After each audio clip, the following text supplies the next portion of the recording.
Hi, welcome to All Things Possible. We are excited to have you with us this week. We have an exciting title for you. It is called The Simple Step That's Missing to Achieve Your Goals. We're excited to share this with you. This is something that we've come up with on our own, and it's something that we have found very powerful and impactful in achieving your goals and having more success. We're thrilled to be able to share that with you. But before we jump into the meat of today's episode, You should really go to our website. Where'd that come from? I'm not sure where that came from. But join us at our website. We have gifts for you, we have information, and we'll be sharing a couple of handouts, some visuals for you that you can get on our website. So go to allthingspossible.biz. That's allthingspossible.biz. And join our community. If you haven't joined our community, we would love to have you join us. We have a newsletter every week, which is actually information. You get the video, you get the blog, the information, the articles that we write, and we're constantly giving things to you. There is a ton of self-improvement information, of healing information. It's really valuable. You should go and become part of the community. We'd love to have you join us. Yeah, so join us at All Things Possible.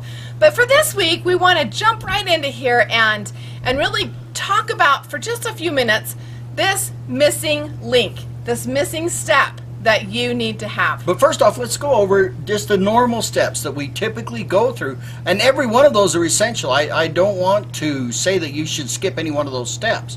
They're great, but let's just review them really quickly. First of all, you've got to decide and define what your goal is. The more clear you can define it, the more clearly you can work towards that goal. If you just say, I want more good stuff in my life, that's a pretty hard goal to achieve because you don't know what to do to make it happen. Exactly. And until you decide, it's not a goal, it's a wish. Until you decide and have action steps, you write it down and take those steps necessary to actually have it be a goal and to move to the next level. Yeah, and absolutely another thing that really makes it more powerful, and you know this already, I know you do, and that is to put it on a vision board, on a wall. Put a picture of your goal. Put a picture, or put words, a piece of paper describing what it is you want. The visual and the words. Both of them work on different parts of the brain, and it gets everything on the same board that was creating it. You know this stuff. There's daily action steps to take. You should do something when you have a goal every day towards that goal. Instead of having an abstract idea that I want this to happen, take a step every way. That a journey begins with a step, right? And if all you do is say, I want to go to New York, and you never take the first step, you're never going to get there. Right, and you need to speak it out loud. You need to be able to do declarations or affirmations, whatever works for you. You need to have that positive input on a regular basis. It's got to be a daily basis. And these are simple things that you can get from any goal setting that you look up. Look it up on the internet. Find out these steps. You'll know these. But here's a step that with the work that we do so much with energy, that we found is vital. And most people skip over this. People refer to it a little bit, but I don't believe you understand the intensity, the power of your emotional intensity. So, Kris, why don't you share with them a little bit about the emotional spiral? Your first little handout to see. Okay. And so you can click on the website and be able to pull up this picture and print one out for yourself. So on the emotional spiral, we have been teaching this for 4 years. You want me to hold it up and you talk? And on the emotional spiral, at the top we have the positive emotions, and as we go down the spiral, we start into the negative emotions. There's a middle center line where you really change from a positive emotion to a negative emotion. And what happens is when we start down into this negative spiral, we get into the spiral and we go deeper and deeper. And you hear all the time that you have to hit rock bottom. It's like a cherry in a toilet bowl. You'll start spinning faster and faster. Pretty soon it sucks you down the drain. Right. And the same thing for the positive. As you stay into the positive mentality, you have accomplishment energy, you have all these things going for you. You're doing declarations, you're doing goals, you're moving towards what you want to achieve. You stay into the positive, and as you go up that spiral, more and more positive comes into your life. You have more abundance, you have more freedom, you have all of these wonderful emotions that start happening for you really they start falling into place and everything shifts. So the emotional spiral is very powerful, and all of us have it. All of us have emotions in us. And we're going to have positive ones and we're going to go into negative ones. And we have to learn how to stay in the positive, how to recognize when we're going into the negative. And we have some really good pieces to add to that. Yes, I'd like to just share, though, as you can see here, right in the middle here, there is a center line there where it flips from negative to positive. As you go further away from that center line, it gets stronger. So if you print this out, notice what emotions are stronger, and then notice what you're feeling. Become aware of it. And so now, as Kris said, we want to add some extra pieces to it so you can go, yeah, I get it. At least for me, I'm simple. I like to put things simple so even I can understand them. Right, Kris, but make me first, understand. before I share that, I want you to share your story about the recent client that you had. So yes, that's a perfect time to do this now. I was recently, got done with a healing session. A lot of times we blend mentoring in and out. Whatever intuition tells us to work on. And as I was working with this client and talking to her, I says, by the way, what about your goals? What goal are you working on right now? And she says, well, we are working in our family, with me and my husband, are working to create an online sales business. And I just waited to see what she would say next. And she says, but I really worry Worry's in the negative, in case you were wondering. that we're wasting our time and energy and that it's not going to go anywhere. Okay, she had a goal. She had a direction. What emotion did she put behind it? Worry. So it's just like, slam on the brakes. It kills all the energy. How much of the time when you have a goal are you stressed about it? You worry that you won't achieve it, that you'll fail like you did the last time. Whatever your stories are that's going on in your head, how much of the time do you spend with emotional negative energy when you're trying to get a goal, and then you wonder why you don't get your goal? Did you hear how passionate he was about that? I'm passionate about it. It's just like, yeah, come on, pay attention to your emotions. That's power. And here, Kris is going to make it simple so that we can all understand it. Well, simple to a point. As I show you this graphic, it looks a little confusing. So I want to go over this just a little bit. Okay, the first thing you need to understand is we turned the spiral sideways. Yes, we turned the spiral sideways because you have the positive emotions are over here and the negative are over here. And as I'm videoing this and it's opposite, I might be pointing in the wrong place. Like the weatherman, you got to learn to do that. Yeah, okay. I got to learn how to do that now. But does this look like your car? You got a steering wheel? You got a brake pedal? We are going to be comparing this to driving a car. I want you to think about the steering wheel. And I want you to hold on to that steering wheel and envision in front of you what your goal is. Where are you headed? What do you want? You got McDonald's or Taco Bell? Where do you want to go? Or organic, all healthy. Or the farmer's market, straight ahead. You have to know where you're going. And so that is knowing the goal, and then our thoughts and our words and equal our direction. So if we are wanting our goal and we're like, oh, I want fast food and I want to eat unhealthy, we're headed right to McDonald's, right? Yeah. But if we want to stay the course, we have to control those thoughts, control those things that are getting us to go the other way. The words we speak, the words and the thoughts that are going through our head, the things that we have going on are controlling how we are steering to that goal. So driving your goal car is a mathematical equation. Your goals plus your thoughts plus your words equals the direction you are driving your goal car. The direction that you're going to be going. So if you want to be getting there to your goal faster, or you want to be getting there quicker, you've got to have all of these in alignment. Now let's talk about what else is in a car. We have a gas pedal and we have a brake. We got the fat one and the skinny one. The gas pedal is in our positive emotions. As we have positive emotions and we move forward and that we go farther in that upper spiral, or in this case, the positive spiral, which is over here. As we do that, we give more gas to the car, which makes us go faster, right? So if we have more positive going on in our life, more staying in this spiral, and if you want me to turn it back here, into those emotions that are in this upper part. You know, we are in trust, we're worthy, we're empowered, right? We have freedom. We want to achieve these goals. We have knowledge. We have all of these things behind us. Compassion, radiant, empathy, forgiveness, right? We are pushing forward in the positive goals. And as we add the gas to that, the more positive we have, the faster we go.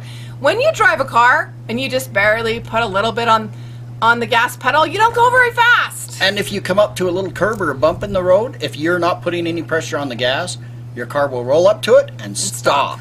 Okay? And you go, wait a minute, you naturally know to push more power on the gas. Now let's go to the brake pedal. Obviously, as she's explained the accelerator, the brake is the exact opposite.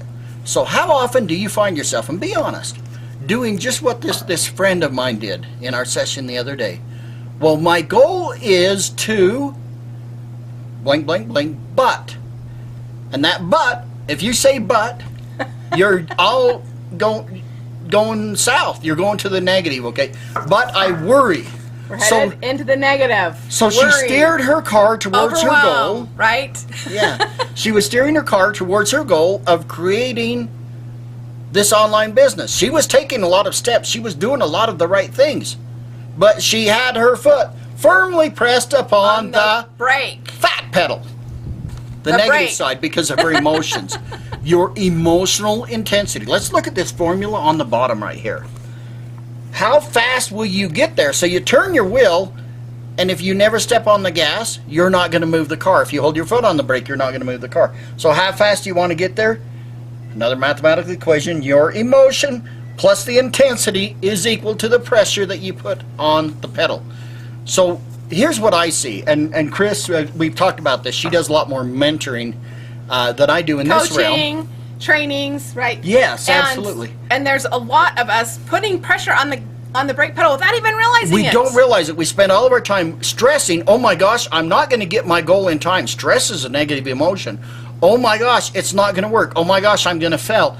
Listen to all that self-chatter that goes on, and realize you're trying to get somewhere by holding your foot on the brake. And even if this isn't a personal level, if this is your team at work and they're not making the goal, they're not crunching the numbers, they're not selling the product, as much product as you need to push out, what is it that's pushing on that brake? Is it complications with communication? What's holding you back? What's stopping you from progressing? Because it's probably the negative emotions, the conflict, that's creating you putting pressure on the brake pedal, which is slowing you down or stopping you completely.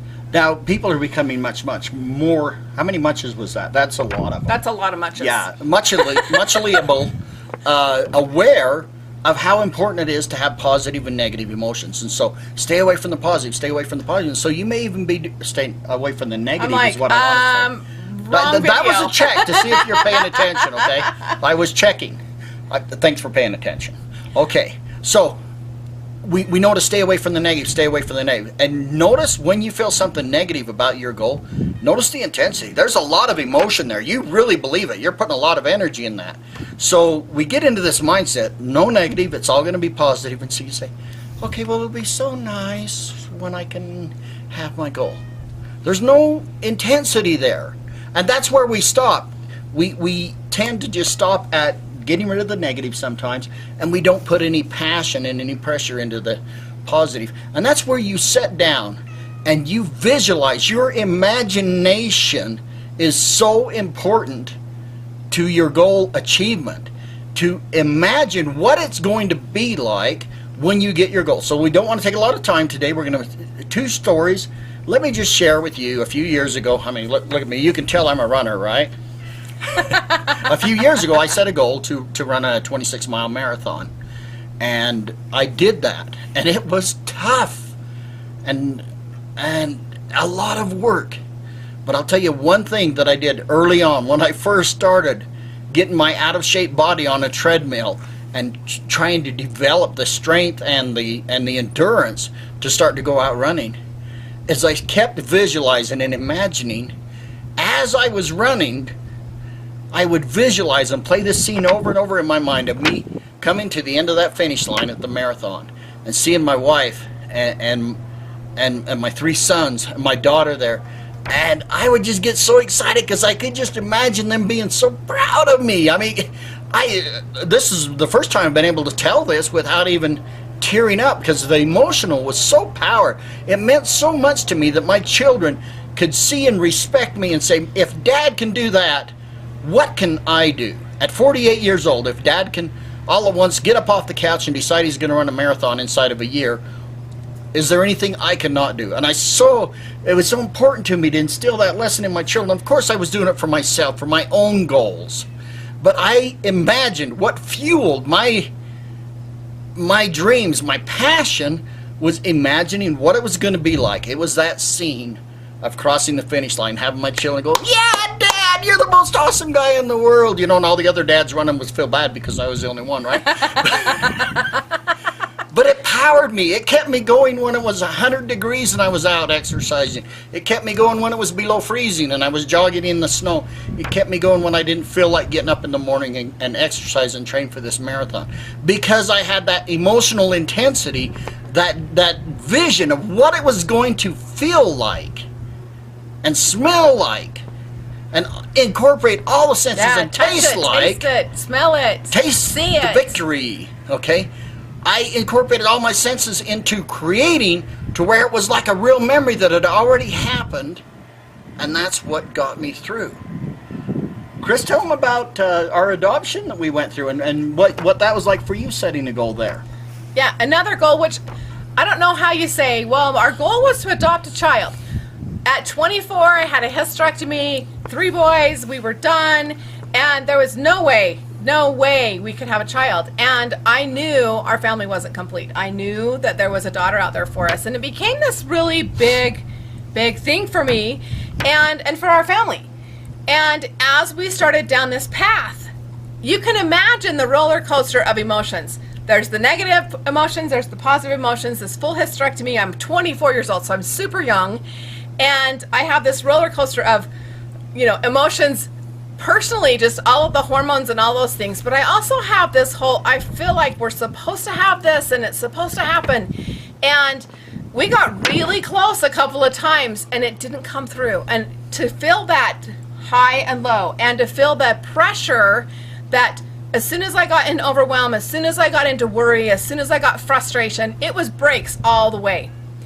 And when we actually found our daughter and I met the birth mother, and she was barely pregnant. Everything started to just fall into place, and the more that I envisioned it happening, the more I could touch it, feel it, smell it, hear it, the more that I could just visualize what was happening and then put tons of positive emotions around that and take action steps, do the things that I could do to achieve this goal. We painted the room pink, we did all these things, but we also focused on the complete part of staying in the positive and staying out of the negative. This took 5 years. And a lot of doubt. I mean, there's a lot of doubt. You know, the birth mother can change her mind at any time. We'd been through the process with a handful of others.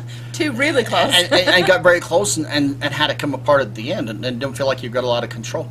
It takes a lot of energy and intensity to stay in the positive. But there's a lot of power behind your emotional intensity. Again, there's a lot of power by putting a little bit of pressure on the gas. You can make big things happen. Well, and when we stayed in that intensity, when we went to those positive emotions, so as I drove that car and I visualized what our family was going to be like and what this looked like, because we weren't just trying to adopt a child, we were trying to find our daughter. And there was a whole spiritual component to that. There was the whole emotional component. And all of us knew there were pieces that happened that were just like, this has to be what's going on. A little bit of clarity there, just with our personal spirituality or belief system is, families are very important to us, and we don't believe they happen by accident. And we felt inspired that there was a specific spirit that needed to be in our family, this little girl. Not just any little girl, but a very specific individual. And I can tell you that there were a lot of angels involved in helping to make that happen. And there was a lot of things that came into play. And so that when we talk about a specific little girl, I just want to clarify what that was. Right. Well, and it wasn't just push on the gas and be like, No matter what, it's going to happen, it's going to happen. I mean, we had to be able to focus on exactly what that goal was, exactly what it was. We had to have our thoughts, our words. So it was goals, thoughts, words to equal the direction that we were going. And we also had to use our emotion and intensity for the pressure on the pedal. We had to keep it all in alignment. And as it happened, we had to trust the process, and trust. Trust is one of the highest ones. Integrity is one of the highest ones. We had to get into that unconditional love in the highest part of the emotional spiral and stay there and just trust that it would happen. And as we did that, the more we did that, it all fell into place. You know, and there was action steps, obviously. I don't want to say that we skipped all those other steps. I mean, we started talking to everybody we knew. If you ever hear of somebody that's putting up a child for adoption, we talked to lawyers. We went to family services centers of all different put our money where our varieties. mouth is, right? We talked to attorneys. We took all the action steps, but that's not what this is about. Yeah, just I mean, understand. we did the family. We did the regular parts of goal Everything that setting. you have to do for adoption. Like, we did everything with a couple different agencies and with a lot. We ended up going private, and we had attorneys on board. We did all those action steps, but as we were doing those, we had to be really careful to stay into the positive emotions, because it's That's easy. where it comes apart. is when Easy you to don't push have on positive emotions. on the brake with the negative. It was really easy to be like, this hasn't happened before, and it's happened twice, and we got so close, and we, to the hospital. You get caught up in Kind your of close. stories. you know. And it was just so tough to know that. And now as we look back and go, oh my goodness, we were doing the gas and the pedal, the gas and the brake pedal, and not even realizing what we had been doing. And as we looked back on that and said, we had to just continually pushing towards the gas, staying in the positive, finding clarity and getting to our goal. And we did. We adopted our daughter 23 years ago and completed our family. It was amazing. And I'll bet if you look back at the goals that were not easy for you to achieve, but the goals that you have achieved, I'll bet if you look back, you'll find a common component. The difference between the ones you achieved and the ones you didn't is because you could feel beforehand, you experienced beforehand the feelings of what it would feel like as if you had already accomplished your goal. And that's our key. That's the ingredient there. We're doing everything else. You're doing everything else great. Now get some emotional intensity by it and go out and get your goals. I want to see you get your goals. Tell us about it. Sorry, we have a cat that's going around. Gonna jump up here. She just threw a piece of tape at the cat. That's awesome. Thanks for joining us. Thanks for being a part of us. We're outside. We love being outdoors and in nature. And I'm barefoot in the grass, totally grounding. It's awesome. I'm wearing shoes so I look taller. We love having you with us. We would love for you to implement this into your life and change the way you're accomplishing your goals. Push that gas pedal, get there faster, and have the success that you want. Great. But what she said. Thanks for joining us. Awesome. Join us next time here on All Things Possible. Bye-bye. All right, have a great day. Bye-bye.